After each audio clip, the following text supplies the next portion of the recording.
and profound joy to stand before you on this special occasion, being the launching of the book titled Scars, Nigeria's Journey and the Boko Haram Conundrum. The author, General Lucky Irabor, not retired, our immediate past Chief of Defense Staff, and an icon of the Armed Forces of Nigeria. Today is significant as it also marks the celebration of General Irabor's 60th birthday, a milestone that reflects not only the grace of God, but also a lifetime of service,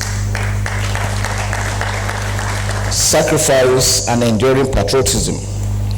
General Irabor is a soldier's soldier. His name resonates with courage, discipline, intellect, and integrity. We say thank you, sir.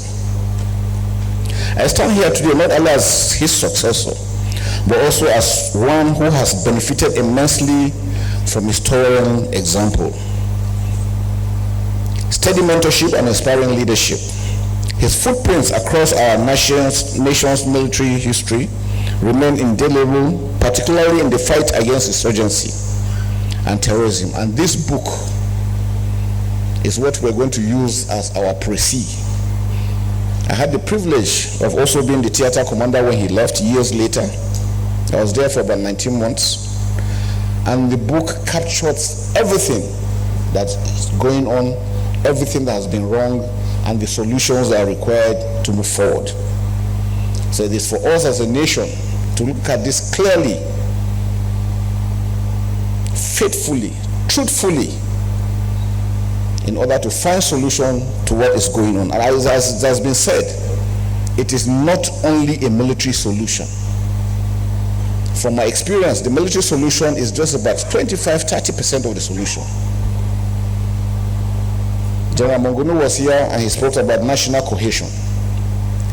As long as we don't love ourselves as Nigerians, or we don't look at ourselves as our brothers' keepers, this will continue. If we want this to end, we must learn to live together as brothers and sisters. And it is not magic, it must be deliberate.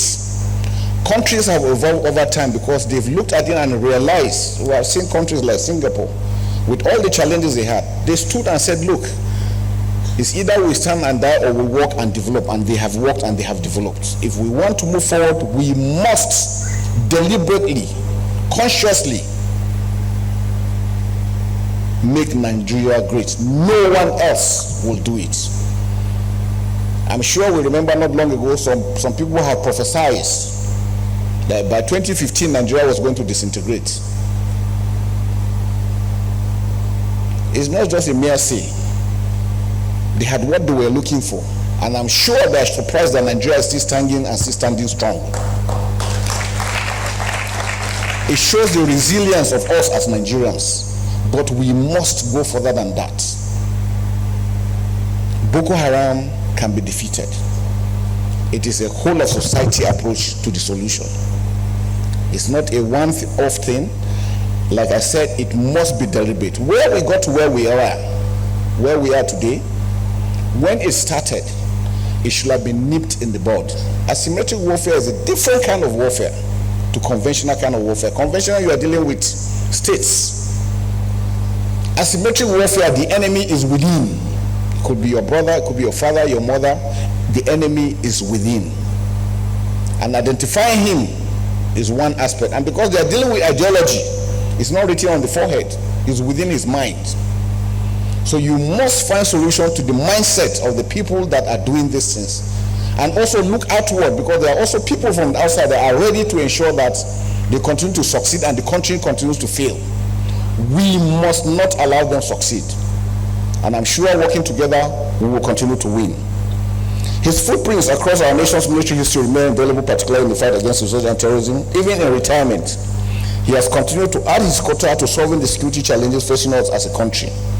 His contribution is obvious in the launch of all this important book today.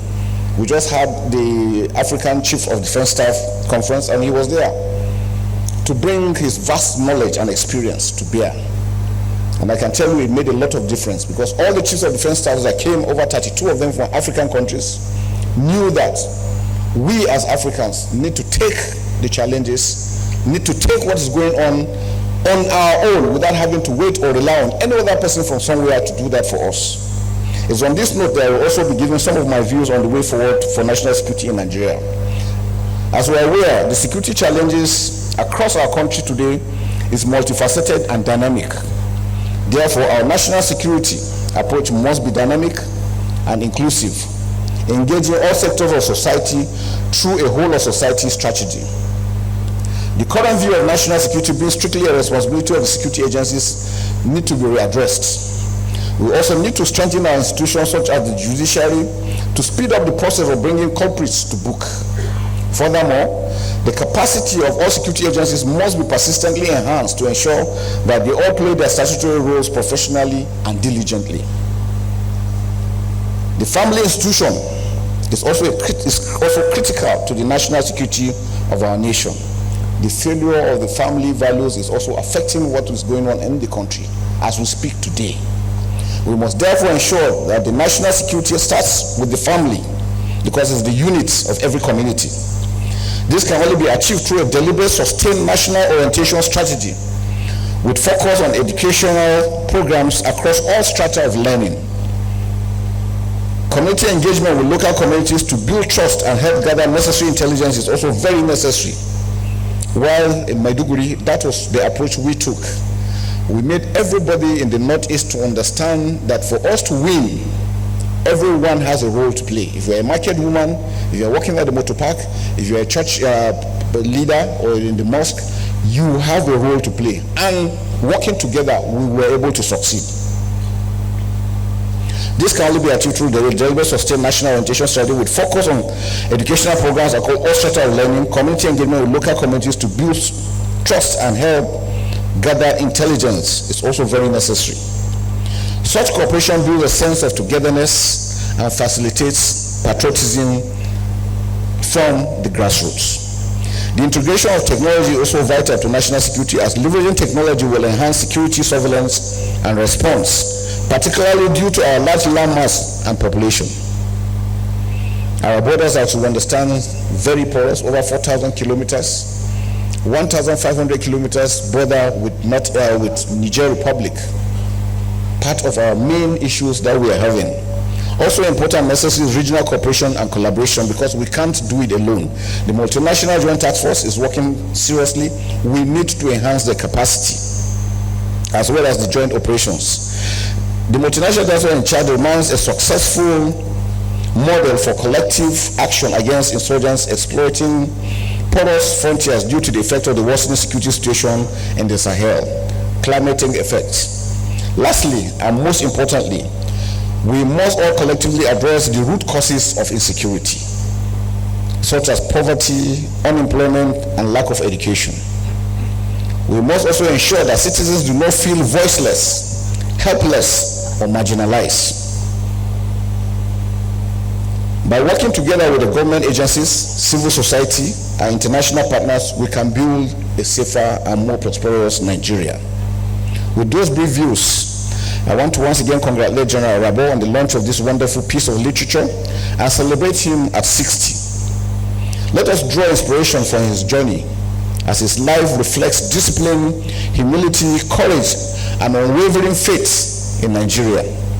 He has demonstrated that leadership is not only about self and personal gain, but about service and leaving behind legacies that uplift others. Those legacies are what we are following.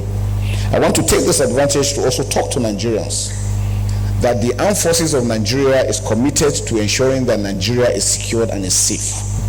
And we are doing everything possible within the means available to ensure that we achieve that. And I assure you, working together as a team, as Nigerians, hand in hand, we will defeat this enemy.